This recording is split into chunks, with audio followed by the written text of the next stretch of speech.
شاهدوا تعليقات مرعبة من العرب من متضامن إلى معارض لمحمد صلاح بسبب زيارته لأحد المستشفيات في إنجلترا وتقديم هدايا الكريسماس للأطفال في موقف إنساني. في البداية مستنيين أراكم في التعليقات، وما تنسوش تدعمونا بلايك للفيديو. لقطات إنسانية من محمد صلاح برفقة زملائه في نادي ليفربول الإنجليزي بعدما قاموا بزيارة مستشفى ألدرهاي المتخصص لمعالجة الأطفال في إنجلترا للإطمئنان عليهم وتقديم الهدايا احتفالا بعيد الميلاد الكريسماس. وظهر محمد صلاح وهو يضع على رأسه قرون غزالة لإسعاد الأطفال، لكن انهالت عليه التعليقات من معارضين ومتضامنين. وإليكم ما قالته الجماهير العربية عن صلاح. أولا، علق هاني بخيت قائلا: التعليقات على صورة محمد صلاح بتاعة الكريسماس تعليقات مرعبة. فكرة وجود ملايين الأشخاص عندهم كل هذا القدر من الكراهية والحقد والغل والغضب والانحطاط. التعليقات دي مش مرعبة لصلاح ولا لولاده، لكن مخيفة لينا احنا اللي عايشين وسط النوعية دي من الزومبيز. هو احنا بقينا كده امتى وازاي؟ وعلق نادر حلاوة قائلا: عندما ينتقل الناس من مرحلة انتقاد ما تفعله إلى مرحلة انتقاد ما لم تفعله، فأنت أمام ثقافة بلغت من العفونة مداها، وصار دفنها واجبا وتكريما، واجبا لحماية المستقبل منها وتكريما لماضيها الذي كان، فإكرام الميت دفنه.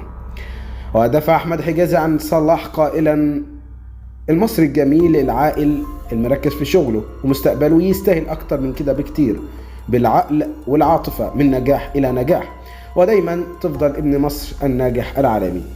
كما علق أحد الأشخاص قائلا: محمد صلاح مش بيتعامل على أنه أكبر شخص مسلم عربي له شعبية في العالم، هو بيتعامل على أنه مواطن إنجليزي، وياريت إحنا نعامله على أساس ده عشان نرتاح كلنا.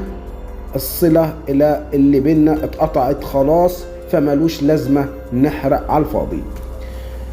كما قال أحد الأشخاص مهاجما صلاح: من أي طينة باردة خلق محمد صلاح؟ من أي رئة خبيثة يتنفس؟ وما لون الدم الذي يجري في عروقه؟ أطفال في لندن ضحكتها أسمى من صراخ مليون طفل ناذح وقتيل وجريح في غزة. يحتفل صلاح بالكريسماس مع الأطفال في مستشفى بإنجلترا بينما تمر سنوات كثيرة كل ليلة على مليون طفل في غزة يفترشون الأرض وتحاصرهم أشلاء 8,000 طفل من أصدقائهم الشهداء.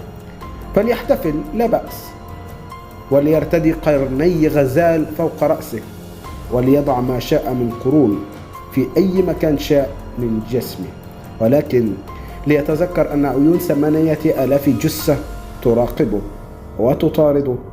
تلك الوجوه الصغيرة ستظل لعنته للأبد.